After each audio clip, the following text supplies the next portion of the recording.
Hey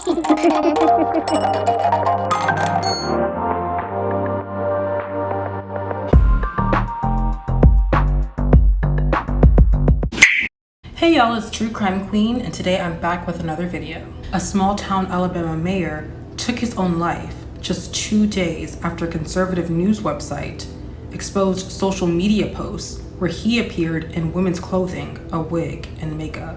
49-year-old F.L. Bubba Copeland, the mayor of Smith Station, who was a married father of 3, took his own life around 5 p.m. Friday, November 3rd, 2023, according to Lee County Sheriff Jay Jones. Sheriff deputies received a request for a welfare check for Copeland around 4:14 p.m. on Friday. Copeland was found in Beulah, Alabama, when a slow pursuit was initiated with the mayor's vehicle. Copeland turned off Lee County Road 279 and on Lee County Road 275, just north of Yarbrough's Crossroads, and pulled over. According to investigators, quote, he exited the vehicle, produced a handgun, and took his own life.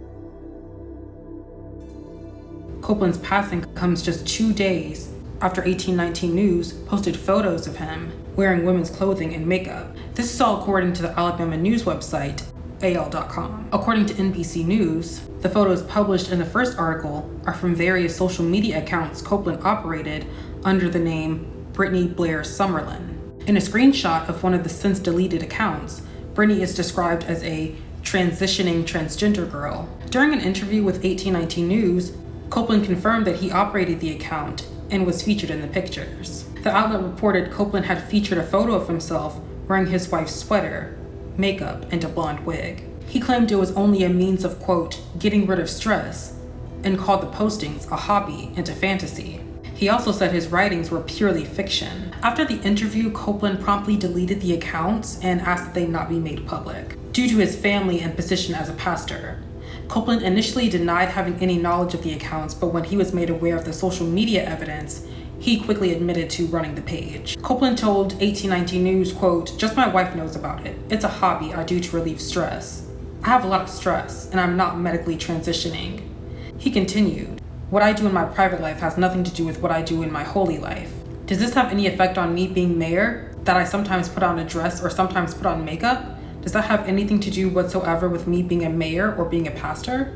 End quote. On the day of his passing, 1819 News published another article saying that some of Copeland's posts and stories had used the names and photographs of local residents. 1819 News alleged that Copeland had used the names and photos of real community members in these posts without their consent. The article emphasized one fictional narrative about a trans woman's infatuation with a local business owner that turned deadly. The website said the business owner character was inspired by a real-life person and business familiar to Copeland. I had some people start sending me photos that were posted of me on multiple porn sites, I guess you could say. I believe there are about 9 sites now that I have, 5 or 6 photos of my face and my name across the internet. An employee of a local hair salon in Smith Station did not want to be identified, but she told WTVM that her name was used without her knowledge in an online story she believes was written by Copeland. It said my first and last name, and it was describing the way that I look, and then intensified, I guess, as a porn star. And it went into very graphic detail. I didn't get past the first page because I honestly couldn't stomach it. Now, following the 1819 News article, Copeland addressed his congregation, which was posted to the church's YouTube page. During a prayer service, he spoke about being, quote, the object of an internet attack. Let's take a closer look at the video. I've been an object of an internet attack. Yes, I have taken pictures of my wife in the privacy of our home in an attempt of humor, because I know I'm not a handsome man nor a beautiful woman either. I apologize for any embarrassment caused by my private and personal life that has come publicly.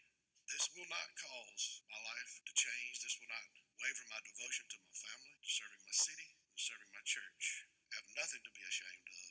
A lot of things that were said were taken out of context, and I'm thankful for the hundreds and hundreds and hundreds and hundreds of people that have reached out to me today in love. But just know I love you, and Jesus loves you as well.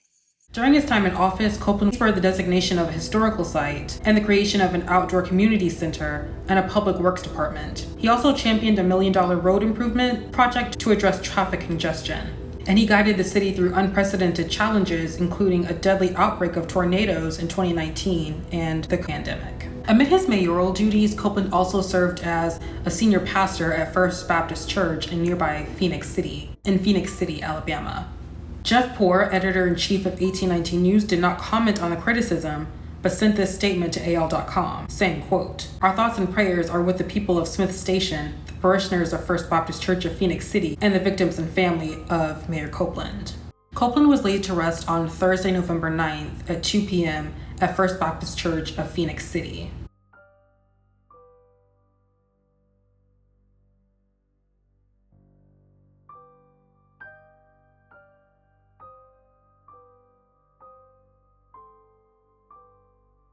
If you or someone you know is thinking of taking their own life, contact the crisis text line by texting TALK to 741-741. I'll also have helpful links for anyone who is struggling in the description below. Thank y'all for watching. I'll see you next time. Bye.